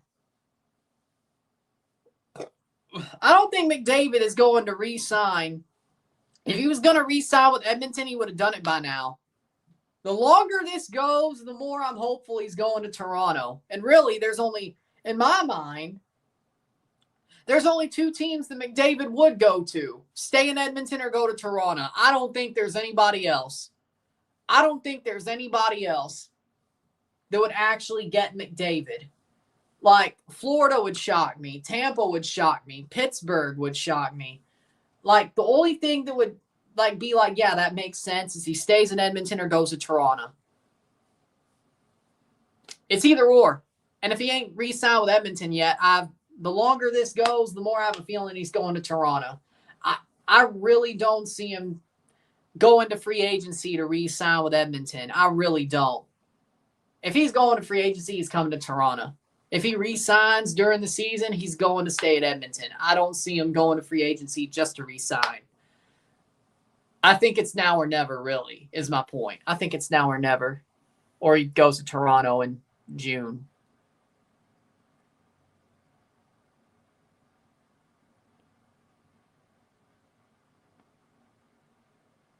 Unlike Suter and Parise, this Kaprizov contract will age better because it's a superstar player. Not $17 million per superstar. Are you crazy? The stats, the standings, Mocha are losing to Robin Hood. Mocha are losing to Robin Hood, so O&M would still advance no matter what. Robin Hood can't pick up 6 points, so O&M will advance. Robin Hood just probably saved their ass. Goal differential-wise, O&M still has to give up 2 goals, but Mocha would have to come back and score 4. It's not happening. O&M are safe, but ugly way to back into second place.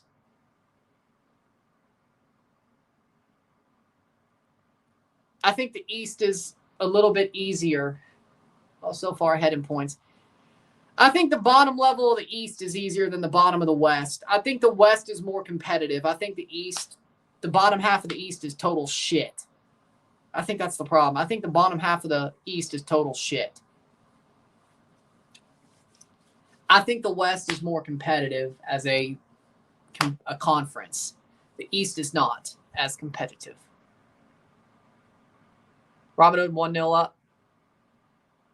Yes. Especially now with Robin Hood scoring. Robin Hood just led. Fair. Yep, that'd be interesting.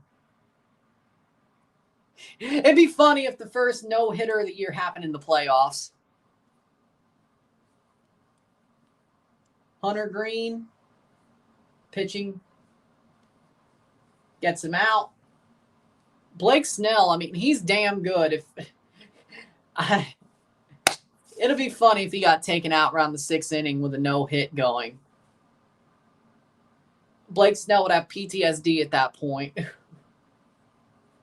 I don't think Dave Roberts would do that, though. If he's rolling, I think he'll let him roll. 5-3 fire. Jesus Christ. Honestly, I think if Snell is rolling by the 8th, and he has a no-hitter or even a one-hitter shutout going, I don't think Dave Roberts will pull him. I don't. I don't think he's as stupid as Kevin Cash. Well, then again, no, they tried. They tried. It's not like they punted the game. They tried, I believe.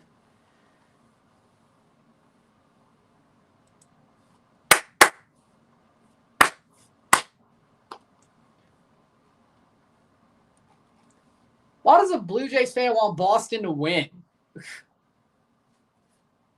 It's the weirdest club, I think. Don't forget who O&M opponent is to stay runner-up. Look at bracket. They want Sabal. What would happen if they're going to third place match? As long as they win the third place, they'll go to CONCACAF. I think your best chance is go to third place and try to win it. You ain't beating Sabal. I think the only thing that leans in O&M's favor about the fact of playing Sabal in the semis is that they're both Dominican clubs. That's the only thing that leans in your favor because you know each other too damn well. Playing the same league is not a good thing. How long till a rebuild? Till Messi says he's done. When Messi retires, they'll rebuild and people will forget about them.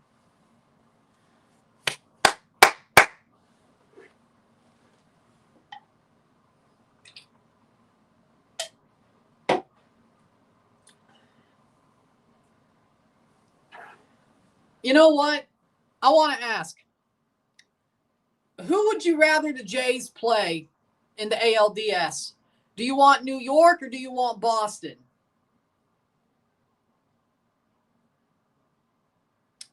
Who do y'all want? New York or Boston versus the Toronto Blue Jays?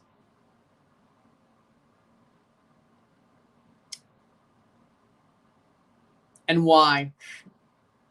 Personally, I want the Yankees. I think we beat both. I think the Blue Jays beat both the Red Sox and Yankees with home field during a division series. I believe we do. I want the Yankees so we could shut them up. They want to cry about a tiebreaker. I want the Yankees. We could beat them both. I think we will beat them both.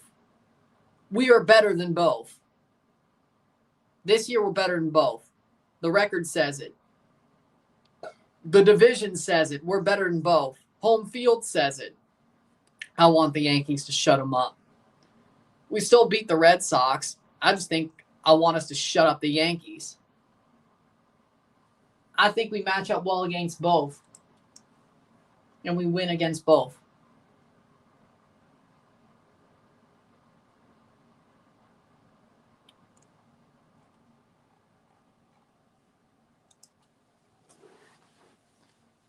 Either or we'll beat both. I just want to shut them up. But, by the way, we will cover Game 1 and 2 of the ALDS on this channel.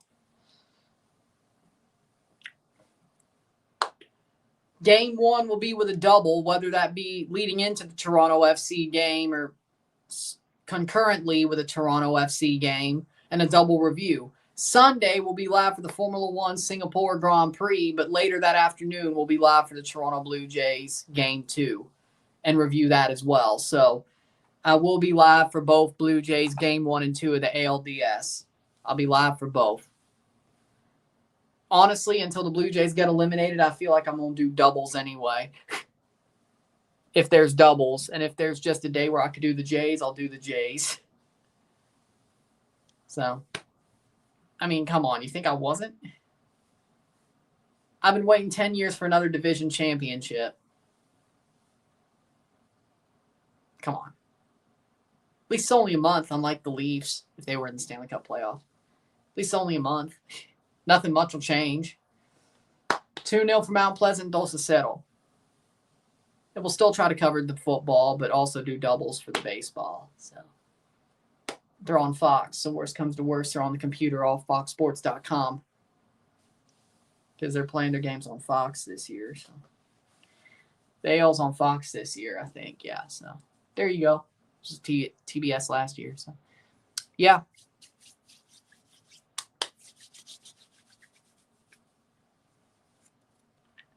Playing forward. Oh! I don't know.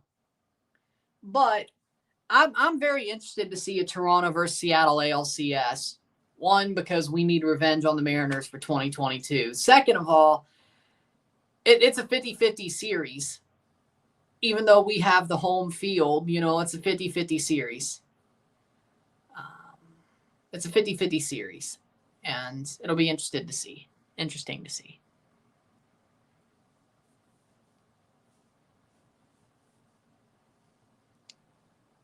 Our bats were absolutely dead for 2 games, 2 out of 3 of those series. When our bats were alive in Game 3, that's the real Blue Jays.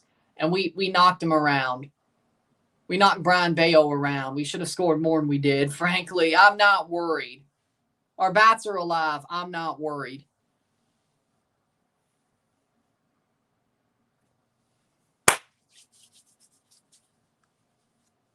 '74th minute. But yeah, Mariners Blue Jays would be an amazing series as a 7-game series. And frankly, I totally see the Mariners and Blue Jays going 7 games, 6 or 7 games. I really do. Good news is those games would be in Toronto. Frankly, it wouldn't shock me if we won 3 games in Toronto and we won 1 in Seattle to advance. Like Seattle took 1 in Toronto. And we took 1 in Seattle, but we took 3 out of 4 in Toronto, so we advanced that way. It'd be interesting. Yeah, that means Game 6, probably. Well, Game 2 or 6, but either way.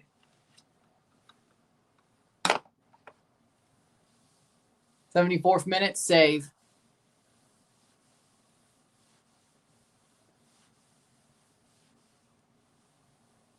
No hits for the Reds.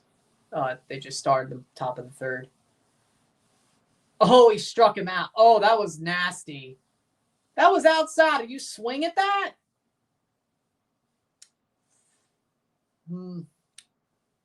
75th minute. Yeah, no, Snell's got these guys absolutely scuffling. You know what? He might. Blake Snell might get a no-hitter tonight. He's got them scuffling. Dude, outside and low.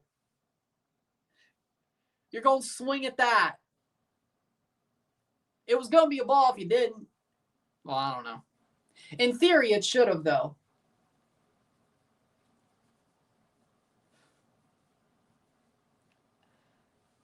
Sometimes, man, I don't understand it. Mount Pleasant playing forward. Shot! Wide. Sometimes I don't understand. Like you're going to go wide out. Jeff Hoffman. Jeff Hoffman. That's it. Jeff Hoffman is the Toronto Blue Jays' weakness. Our starters, maybe Kevin Gausman. Maybe. I'm a little bit worried about Kevin Gausman after game 162. I'm not going to lie. That was a bad outing. Our bats were hella alive, though. That saved our ass. But Gausman kind of, I think Savage and Bieber are the better pitchers of the three. Like, I'm more sure about Savage and Bieber being that good. Like, Savage and Bieber are going to shove. I know that. Bassett, when he comes back, it depends. I don't know. I still think I trust Gausman more. I mean, Bassett's not bad. He might be a weak link once he gets back. Lauer, Barrios, we'll see what they do. Scherzer, we'll see what they do with him.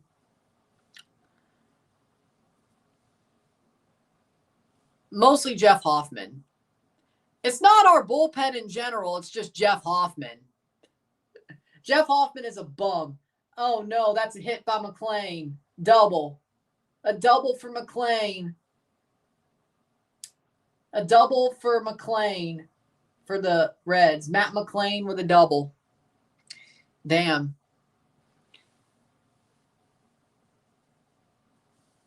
Can still go for the Maddox, though. Cross in. Saved. Okay, that's interesting. Stuff is nasty tonight, really fooling the hitters, yeah. Blake Snell was always, like, I've always had a high respect for Blake Snell. I think he's an amazing pitcher. Like, dude is awesome. He's awesome. Always has been. Always has been. I think his stuff has always been nasty. Lots of movement, good pitch selection, good speed control. He knows how to keep his pitch counts low. Like, Snell's always been this way. And he's always been a competitor. He's always wanted to go as long as he can. Evidenced by the 2020 World Series game where he got pulled. But, you know, like, good location, good speed control, plus minus stuff, good movement on his pitches. Very nasty movement on his pitches. Good off speed, very good fastball. Blake Snell, amazing. Like, I'll always, I hate that he was a Ray and then now a Dodger, but, you know, I'll always speak well about him. I love the way he pitches. I love the way he controls the game. I love it. If you told me I could have one on Toronto, I'd take Blake Snell. I would take Snell. I think Blake Snell is the type of guy you need for an ace. And I think he would totally be Toronto's ace. If we had him, he would be a true ace. Well, I mean, Trey Savage could be that as well. I think Trey Savage reminds me of Roy Halladay, but we'll get into that when we see him pitch. Oh, Snell walked Friedel. Yeah. Maybe didn't want to bite on it, but either way, second time around, he didn't want to bite on it. 79th minute, 2-0, they'll settle. For me, Blake Snell. Like, Max Fried is a good pitcher. I thought he was good in Atlanta, but I think Blake Snell is just way more of a dog. The way he controls his pitches, the way he sequences, the movement he gets on his off speed, and hell, the movement he gets on his fastball too. I got to go Snell. I think Snell, and I think he could do it for longer. Like, he's going to still be this good down the line. 10 years down the line, he'll still be this good. I don't think his stuff ages badly. Max Fried, he might be a little bit younger, but his stuff, I feel like there's a chance his stuff ages badly. Blake Snell, I don't think his stuff is going to age badly at all. I really don't. He has that old-time mentality, a Glavine, Maddox, Smoltz mentality. Plus, with his stuff, I don't see it aging badly at all. I don't. So I would rather have Snell personally, if you asked me.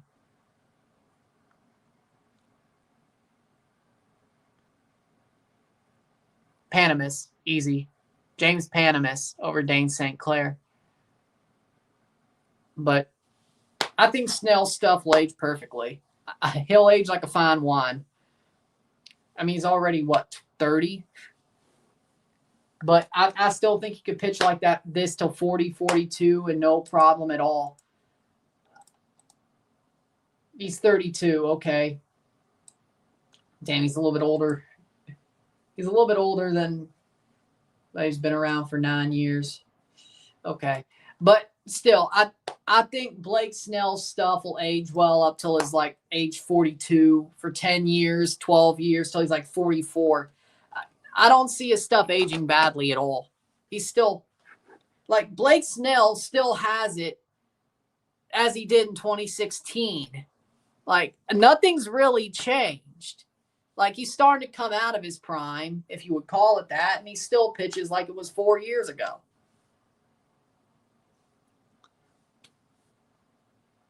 I ain't seen no change in him from 28 to 32 or 27 to 32. Not at all. So,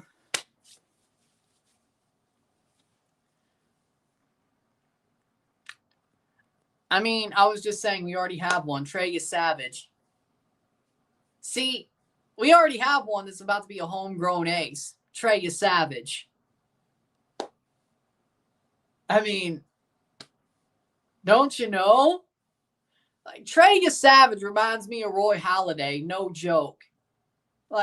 If the Blue Jays win the World Series this year, I might buy a Trey Savage World Series champions jersey because that dude reminds me of Roy Halladay.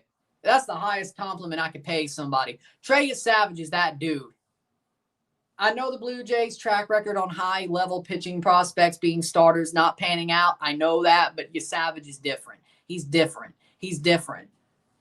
Trey Savage is different. This man, and nobody's seen him up until he played the Rays.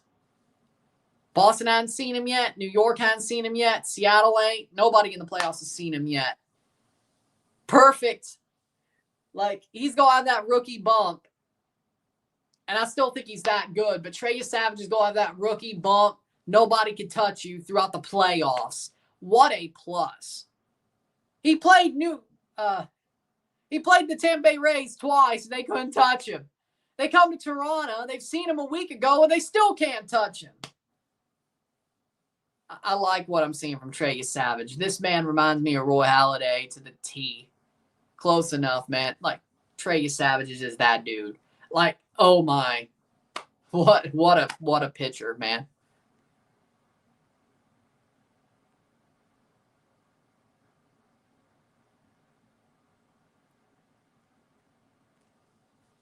Because they're not a Premier League team.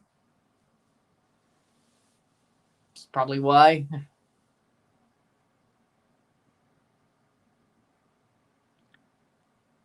I didn't see it, so I don't know. I mean, he just came from AAA, you Savage.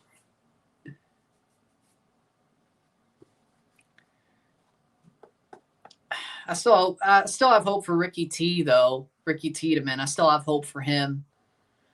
Jake Bloss, maybe. I won't say they're aces, but I still have hope for those guys.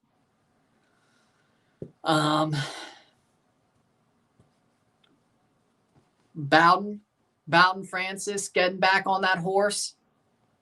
I would hope so. I still have some hopes for Bowden Francis, though. I still think he's good, but he did have a bad sophomore slump this year. An injury, too, didn't he? I think it was both. But Bowden, I think he'll get back on that horse. I think he will.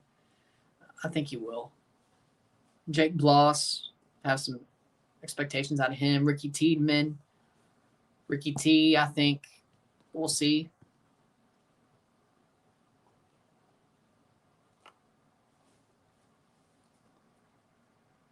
Good for the Norwegian club tying them.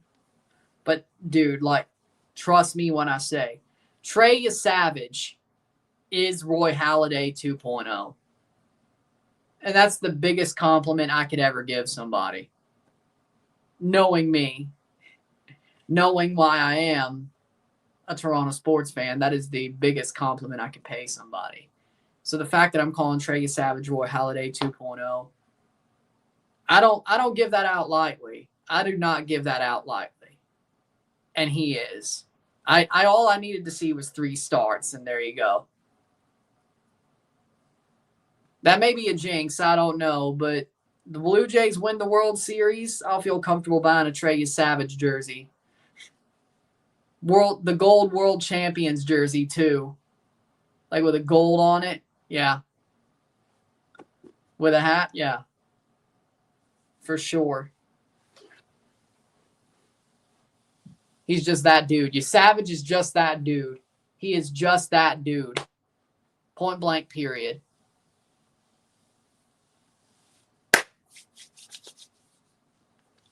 '87th minute.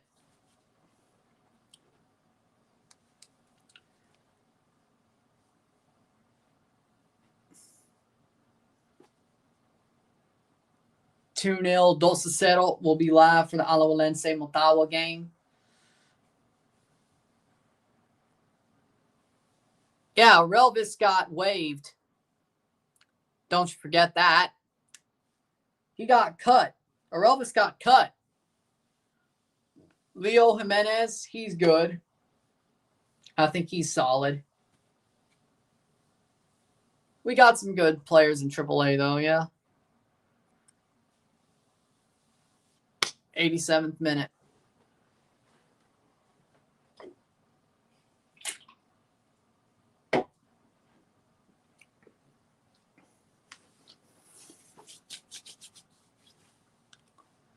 '88th minute. 2-0 for Mount Pleasant. And right now, looking at the standings of Group A on the final minutes, Robin Hood still lead. Mount Pleasant O&M will advance. We knew Mount Pleasant was advancing, but O&M will advance with them and play Cibao. Nobody could reach 9 points in that group, so it will be Cibao.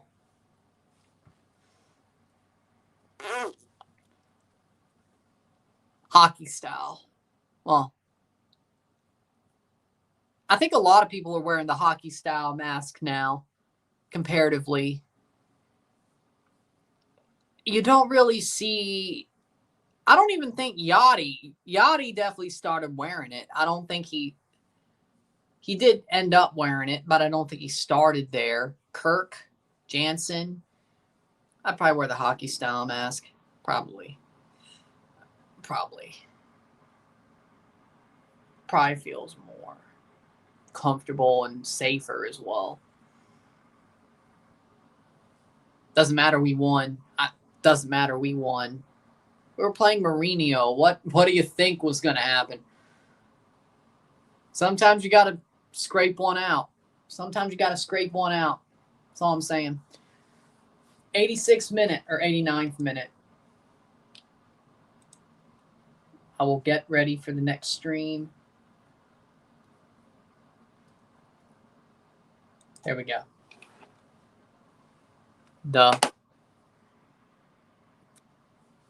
89th minute.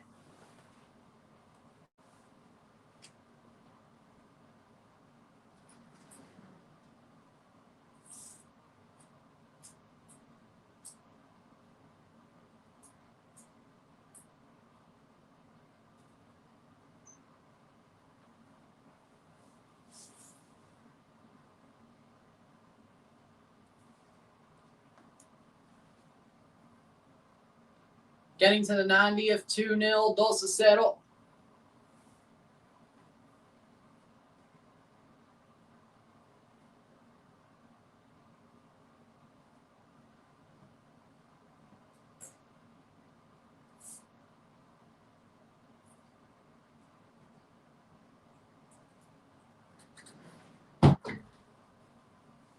We have 6 minutes of stoppage time. Jesus Christ, CONCACAF. Come on.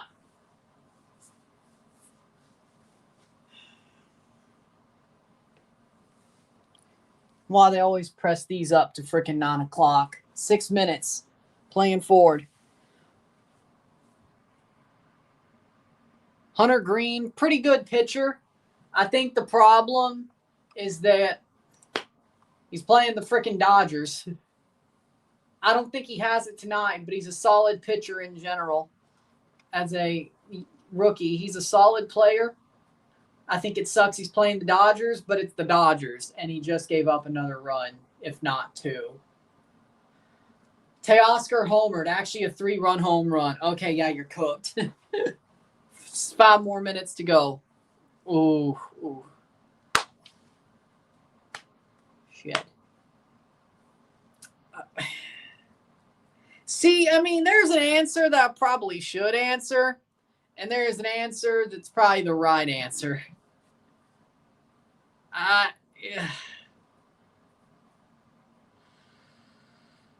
Do I say the right answer or make Miss Pittsburgh happy?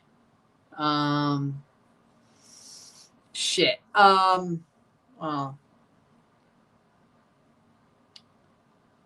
I won't say the right answer. Tyrese Ball.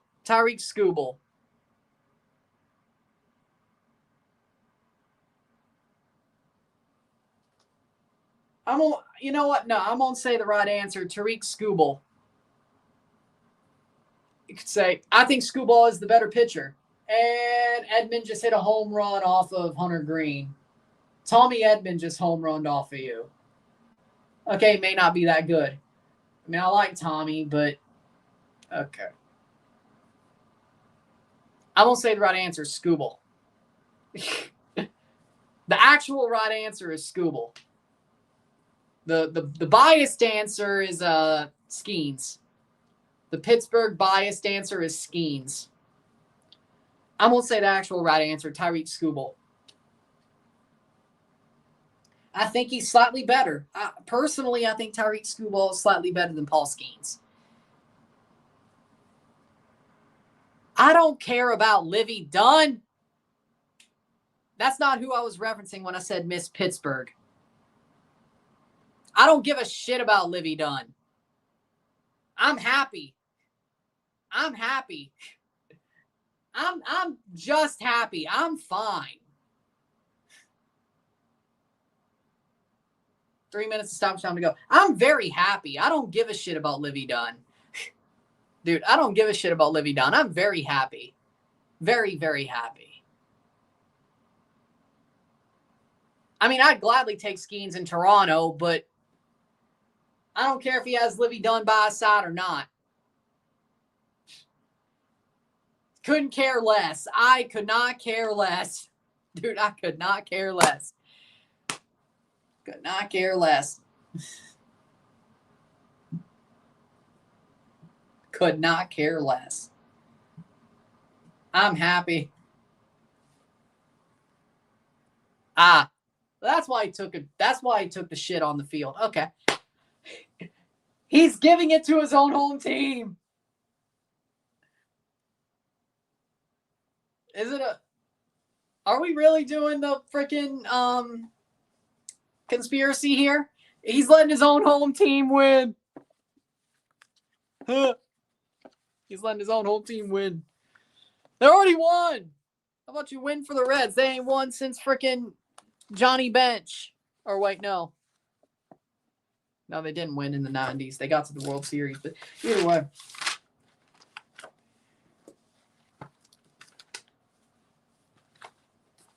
'91st minute or 95th minute.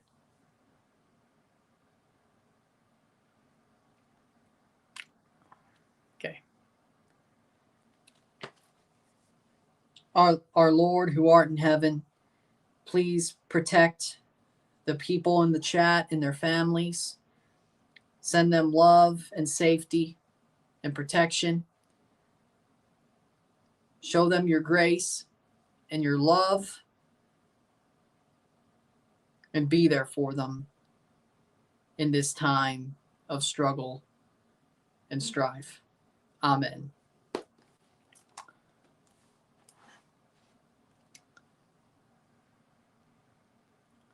'95th minute, 2-0 2-0.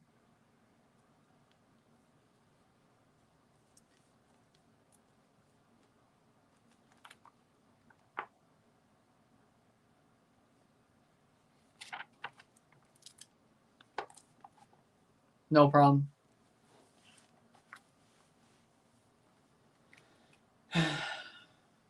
I know they renamed it. I don't want to talk about it. I know they renamed it. I don't want to talk about it because it ain't smart. Because it ain't a smart answer. I don't want to talk about it because it ain't smart to talk about.